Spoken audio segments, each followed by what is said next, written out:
coming in at number 72, we have Green Bay Packers outside linebacker Za'Darius Smith. And this one has the potential to be pretty controversial in my eyes, just at face value for pretty much everybody, right? Because I think the Green Bay fans watching this video, they're probably saying, how the heck is this man so low? How is he only number 72 after the campaign he put together last year, right? And I totally get that. Whereas, on the other hand, I think you're going to have some fans saying, who the heck is this guy, first of all? And more importantly, why is he above, players like DeMarcus Lawrence, Everson Griffin, Brandon Graham, etc.? And I understand that side as well. And, you have to remember that this is not merely a 2019 top performers list. If it was, Za'Darius would be top 15, top 20, because honestly, last year he was a real potential defensive player of the year candidate in my eyes. And, he didn't get nearly the respect he deserved in that discussion. So if you don't know who he is, hopefully you're going to find out today, because this man really was just super disruptive force on this Packers defense. But the problem is, for the Packers fans who are saying, well, why isn't he higher?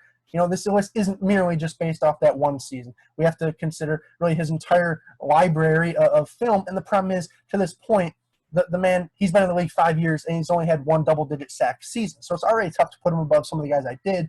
But, it's even tougher to put him above some of the guys that I haven't yet. And those guys you'll see in upcoming videos, because it's not like he is just a first-year player who put together a crazy campaign, or a second-year player where everything we've seen him do is at this level. If it was, he'd certainly be up higher. And if he continues to put together seasons like 2019, he'll continue to fly up this list. But the problem is, he hasn't yet. This was his first double-digit sack season. He hasn't had a year with more than 30 hurries ever in his career. And then this last season, he gets 66 all of a sudden and 13.5 sacks.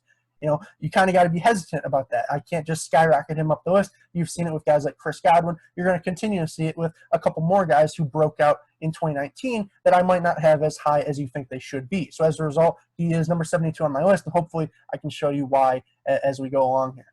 First things first, in terms of what makes Za'Darius so special, to me, you've got to start with his just explosive first step. And obviously, we saw his twitchiness on display in Baltimore every now and then, but man, not nearly as often as it was in Green Bay. As just watch a play like this. Like, when did we ever see this out of Za'Darius Smith prior to 2019? Very infrequently, as that's just pure freakish athleticism right there. This man, when the ball is snapped, he's a step, maybe 2 steps even, off the line of scrimmage. How in a second and a half is he nearly intercepting this ball at the handoff point in the backfield and forcing a fumble from AP? It's just wildly impressive plays like this that I don't know if it's Mike Pettine's defensive scheme, just the fact that Green Bay gave him an opportunity and were willing to bet on him at that pretty substantial price range, $16.5 million a year over 4 years. I don't know if it's the players around him, the culture, what it is, but something made Za'Darius a lot more impactful in 2019, and a lot of it does come down to just his consistency with that explosive first step. And I call this next one explosiveness because even on this play, the Giants offense, they're going to try and do everything they can to help out Nate Solder on this play, but Za'Darius is still going to make them wrong in a sense. As you're going to see is Saquon Barkley, he's going to chip Za'Darius off the snap. But look at just how explosive Za'Darius is in terms of once he feels that chip and kind of bounces to the inside. Look at how he's just able to put a foot in the ground and explode through that B gap now and get a really uncontested pass rush there on Daniel Jones. It just shows how freakishly athletic this man is. Nate Solder can see this coming once that contact takes place. But again, his hips are all out of whack, and he's unable to recover at that point just because he is so fast. And as a result, he's just turning and looking at him as he pulls his quarterback to the ground. It's just plays like these that are so impressive because most of the times you think a chip is going to neutralize a pass rusher. Well, sometimes it's with Za'Darius, you're just giving him some forward momentum to go attack your quarterback. And I like this next example so much because, it's not just a quick first step. To me, it's just the embodiment of an explosive athlete, as you're going to have him lined up off the left edge of this offensive formation, whether you want to call him a 7 technique, a wide 9, it really doesn't matter. All he's going to do is twist inside and utilize all this open space to convert speed into power on impact with my man, poor Garrett Bradbury here, the Vikings center. And that's exactly what you're going to see as the snap is had. Look at him go inside and then just absolutely blow through Bradbury, plow into Cousins, and get a sack for this Packers defense. And I like this next play because, by all accounts, it should work for the 49ers. The only reason it doesn't is because Za'Darius' strength. And obviously, I referenced the power on the last one. Why not dive full in on this play? So what you're going to have is essentially everybody down blocking on this 49ers offense, including George Kittle, right? So what you're going to have is initially Kittle's going to shoulder into Za'Darius, down block down to B.J. Goodson. You're going to have McGlinchey down there, down there, down there, down there, down there, right? Everybody's got a man in the box. They're going to have Kyle Juszczyk coming out of the backfield. He's going to try and trap and kick out Za'Darius Smith, opening up a really nice hole for Tevin Coleman to the end zone, right? This is a perfect play against this style of defense. Well, what you're going to see off the snap is Za'Darius, he's just too strong to let this happen to him, right? So watch how instead of when Kittle tries to set him up with that shoulder for Juszczyk, look at how Za'Darius, he has other plans. He's going to get his hands on Kittle and wash him down the line of scrimmage. So not only is he not going to be able to get blocked by Juszczyk immediately, Kittle is not going to be able to get to B.J. Goodson, if that makes any sense. I guess it'll make sense if you watch it. Look at how he just washes him down the line of scrimmage. Instead, Juszczyk comes. Now there's two targets. Za'Darius on the inside, Goodson on the outside, and they're both able to make the tackle on Coleman at the line of scrimmage because you can't have one fullback blocking two guys, especially when he's going to whiff and block neither of them, right? And as a result, just because of the power in Za'Darius' upper body and his ability to shut Kittle down the line of scrimmage, he's able to prevent what could have been a much larger play if everybody does nail their blocks. And I don't really care what you want to call this next one, whether it's strength, whether it's acceleration, quick first step, explosiveness, athleticism, just disruption. It doesn't matter because this is just one of the most obnoxious plays that you're going to see on film in 2019, right?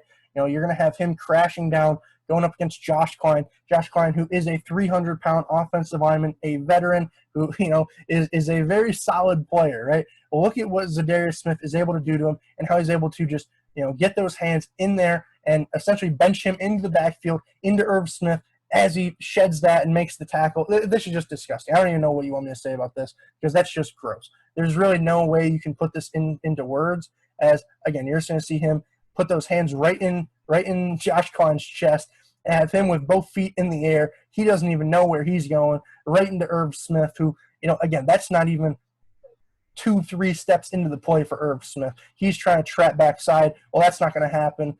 Klein's not going to get his block. Boone's not going to get anywhere because Za'Darius is right there. Bring him down in the backfield on really one of the most disruptive plays you're ever going to see. And, assuming you've watched any of these other top 100 videos of defensive linemen, you should have known that at some point I was going to talk about his ability to stack and shed because, it's so important to what you do in the run game as essentially it's how you're going to control your gap, right? So watch how Za'Darius on this play, he's going to shoot his hands into the offensive lineman, or in this case, tight end's chest, bench press him away from him, and then use his head to peek in the backfield, try and find the ball carrier, and then once he does locate him, use some move or somehow just disengage, get hands off to shed and make the play, right? It's simple as that, but it's the kind of foundation of all run defense at the line of scrimmage, right? As what you're going to see here is, we'll break it down. First off, there's contact with Rudolph. You're going to see hands perfectly in the chest, right? And then what does he do next? He's starting to bench press him away, and look at his head. See how he's not worrying about Kyle Rudolph here. He's trying to peek to find Dalvin Cook. Well, what does he do from there? Obviously, he has C.J. Ham kind of pushing him a little bit. It's not nearly going to be enough because he's able to just get those hands off, shed, come back into that B gap, and make the play on Dalvin Cook. Just textbook stacking and shedding here by Za'Darius. And here's another really good example, again, against the Vikings. This time, though, it's not a tight end. It's going to be Riley Reef, their left tackle. Well, Za'Darius, he makes him look like a tight end in a sense as, watch how he is able to, again, just shoot those hands right in his chest. Boom. Now what you're going to see is he has Riley Reef standing pretty much straight up, right, just off the snap. That's not a position that you want to be in as an offensive lineman. He's on his toes. He has really no balance. He's really just at Za'Darius' mercy at this point. No matter what he wants to do, there's nothing Reef can do to stop it as he has no power here.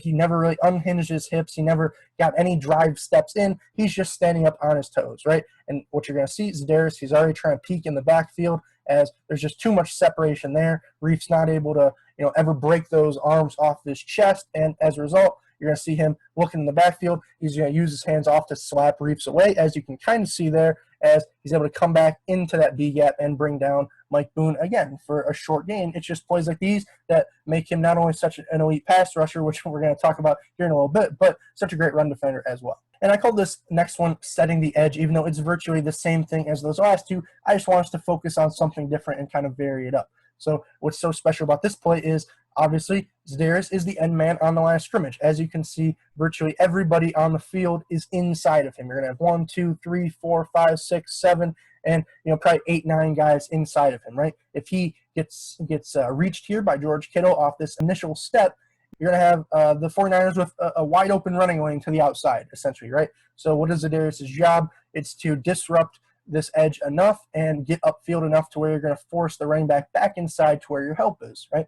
So look at how he just does a great job of, again, showing off the explosive first step, getting hands on George Kittle, as you're going to see. Just look at where he is in the backfield on contact with Kittle in relation to everybody else on that defensive line. Again, he's got 1-2 steps on all these guys just because of that explosive first step. But as you're going to see, the strong hands again as he forces Kittle off of him. Kittle, he's just going to play it off as if he's trying to go continue hunting up work. I'm not sure if he thought Juszczyk was going to try and take over that block, but ultimately he didn't. So as a result, the 49ers running back, he's going to try and cut it back inside. Best case scenario, the Za'Darius is going to make the play. Worst case, you're going to have the Blake Martinez's of the world and everybody else, Preston Smith rallying backside to make the play for a short gain. But of course, with Za'Darius, he is athletic enough to get his hips turned and bring him down. It's just plays like these that are so impressive again because who knows if Kittle and we'll just say Juszczyk as well, if they're able to contain Za'Darius and reach him on this edge, who knows what the running back is able to do in space against maybe this cornerback one-on-one, for example. But we're not going to get to that point because Za'Darius is just so disruptive and so good at setting a firm edge. And here's another great example where, this time it's going up against the Raiders and Josh Jacobs, who, in my number 92 video, we saw how much damage he did against this Green Bay defense as a whole, right? Well, not a lot of it was running at Za'Darius Smith, as this is what happens when you run at Za'Darius. Look at how they're going to try and block him with Derek Carrier off the snap, but boom, again, we have just like those stack and shed plays, hands inside. Za'Darius, what's he going to try and do next? He's going to try and bench press Carrier off of him to where he's able to just find the ball carrier, peek his head, and shed the block, right? Well, look at how, again, Carrier's in a terrible spot, feet narrow together, standing straight up. Za'Darius, he's peeking, he's trying to find where's Jacobs going. Is he going outside? Is he going inside? Boom, once he recognizes inside, he's going to shed the block and make the play. Just such great stuff as, again, he doesn't allow Jacobs to get that edge and get in a one-on-one opportunity against a defensive back, instead forcing him back inside and is able to help make the play himself. Just great stuff, and this is one of the reasons that Za'Darius is so high in my list and was able to make such a jump when you consider the fact that he's also leading the league in hurries as well, or pretty close to it. So how is he getting all those hurries, you might say? Well, a lot of it comes from just his ability to vary up how he's rushing the passer. Here, we're going to talk about his ability to be a power rusher, right? So watch how he's able to just off the snap, just get right into Brian O'Neill's chest and just essentially bull rush him right into Kirk Cousins. There's really nothing O'Neill's able to do this entire time because, again, he's so explosive. He's able to just convert that speed into power. Once he has his hands in your chest, you're just on ice skates going right back into Kirk Cousins, and in that case, it's a sack. And, for a guy who had 13 and a half of them, I can tell you that quite a bit were just from him using that strength, using that explosiveness to get the best of guys like Brian O'Neill there. Here's another one, this time on the edge again. You're going to have him lined up against Cameron Fleming here, who, let's watch how off the snap, Fleming, he's flying outside because he's worried about Za'Darius' speed, beating him outside. So he's incredibly off balance with that inside foot in the air on contact. That's a very bad spot to be if you are Cam Fleming, especially when you have Za'Darius with his head down, just trying to bull rush you right through your chest, right? Well, that's going to be a problem for Cam. As a result, he gets walked right into Dak Prescott and gives up an easy sack for the Smith brothers combined because Preston did work on the other side as well. Just incredibly impressive stuff as, you're going to just see, again, just beautiful there by Za'Darius, kind of putting everything together that we've talked about to this point.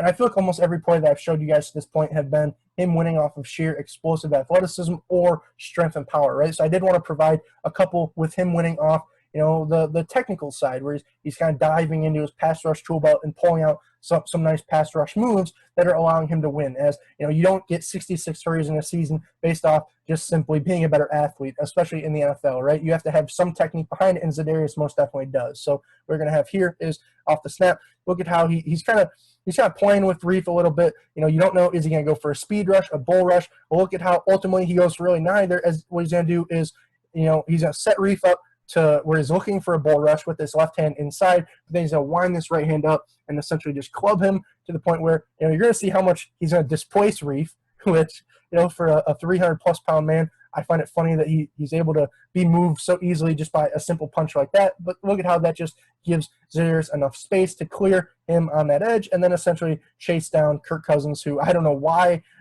in God's name he would just continue running backwards, but he does. And Za'Darius is able to bring him down for a pretty big loss here against the Vikings. I really like this next rep here by Za'Darius going up against Seahawks right tackle Germain Ifedi, as he not only strings together a nice combination of pass rush moves, but he also does a great job of setting the moves up in the first place. And that's what I really like, as initially off the snap, you're going to have Za'Darius lined up all the way out here as a wide 9. So initially, Ifedi, he's going to try and kick slide out because he has to be worried about that speed rush, right? So how does Za'Darius react? He knows that at this point, with Ifedi's hips starting to turn towards the sideline, he could technically take this up and under if there wasn't a B-gap blitzer already, right? Well, the fact is, Ifedi doesn't know that there's somebody blitzing up that B-gap. He does not have eyes, coming out of his ear hole. So what happens here is Za'Darius is going to do a great job of taking this right foot with a hard jab to the inside. And what I want you to see is how Ifedi just reacts for half a second, where he thinks that, oh crap,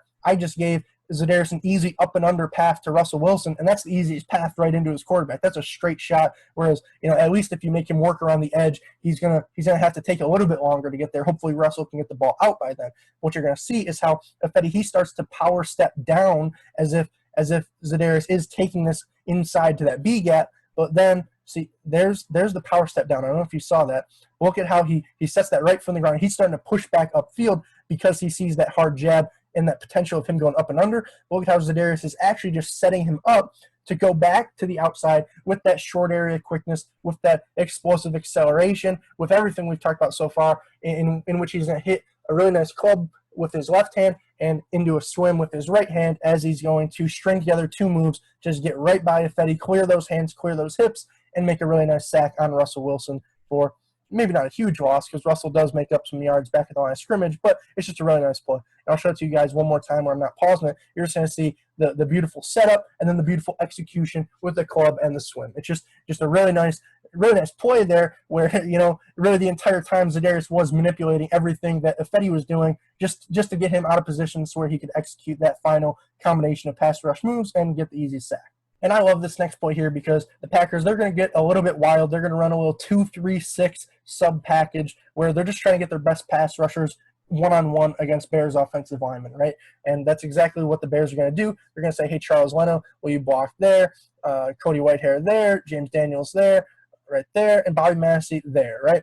And then essentially from that point, everybody's one-on-one. Well, for the Bears, that might look like the best way to block this, but it's never a good idea to block Za'Darius Smith one-on-one, and that's what, even though in this case you have Cody Whitehair, your best offensive lineman, manned up against him, that's what the Bears are going to find out. As just look at this almost instant win with the beautiful swim move back inside to that A gap, where he just makes Whitehair look silly and is able to get just a massive hit on Mitch Trubisky, forcing an incompletion and a rushed throw in general. And I just absolutely love this last play right here because, even though I'm a Lions fan, this play is the dictionary definition of disruptive. It doesn't matter what team, what players you're a fan of. If you're not a fan of plays like this, then you're not a fan of football. As just watch Za'Darius here, put everything together. You're going to see the explosive first step as he gets into that B gap extremely quick. You're going to see him hit a nice pass rush move with his hand usage on Kenny Wiggins. You're going to see him then, when Kerryon Johnson, he's feeling brave for some reason, he's going to step up to Za'Darius in the hole. He's just going to power through him and then, shed that block and bend the edge into Stafford on just an absolutely beautiful play. As, I don't know what the heck Kenny and Kerryon, what they ate for breakfast, but they're bumbling and stumbling. They're both falling all over each other, all over themselves, all over the field. But, it's pretty clear that Za'Darius, he ate his Wheaties, as he's not only able to take those 2 to the ground, he's also able to bring Matt Stafford down as well. And to think that this man, as you see here on the left, he was snubbed from the Pro Bowl. He didn't get an invite initially. That's an absolute joke. 13.5 sacks, 66 QB hurries. That's the most egregious thing I've ever heard of. And the fact that, even worse than that, the Pro Bowl voted on fans, you'd think, okay, maybe they're going to get it wrong. At least he should be on an all-pro team, right? Well, no. Somehow not only the fans get it wrong, the writers got it wrong as well. This man, he was a Defensive Player of the Year candidate, no questions asked, yet he supposedly wasn't even deserving of a first or second team nomination. That's absolutely insane to me. And, as a result, you might be saying, how do you have him at 72? That's a joke. Well, the problem is this is not a 2019 top performers list. If it was, as I said, he'd be top 20, top 15. He'd be right up there. But it's who are the best players in the league right now. And if Za'Darius is able to put another season like he did last year together, oh, trust me, he's going to be much, much higher on this list in the following season, as well as seasons after that, assuming these years keep on coming. We just got to make sure that it wasn't just a one-year wonder, one-year breakout season, and then he's going to regress back to that Baltimore Za'Darius, because I don't think he will based on a lot of the traits he showed us on film. But ultimately, we're going to have to wait and see. As always, if you did enjoy this video today, make sure you not only leave a thumbs up, but also leave a comment as well. I'd love to hear your thoughts and feedback on my ranking and evaluation of Za'Darius, but also yours as well. Tell me, do you think he was too high, and why do you think that? Do you think he was too low? And try and convince me of that as well. It's an interesting discussion to be had, but ultimately, unless you leave a comment in the comment section down below, we can't have it. So other than that, the only thing I got for you guys today is make sure you subscribe. If you're an NFL fan and enjoyed this type of video, you made it this far, subscribe, because not only are there going to be 71 more of these left, but I'm sure some of your favorite players and favorite teams are going to be well represented. And if you are just a Packers fan, I can guarantee you that there's going to be quite a few more Green Bay players as well, whether it's David Bakhtiari, whether it's Aaron Rodgers. I'm not going to spoil them all, but there's definitely some more on the way. So with that being said, that's all I got for you guys for today. I'm mic'd up. Now I'm mic'ing out. Peace, guys.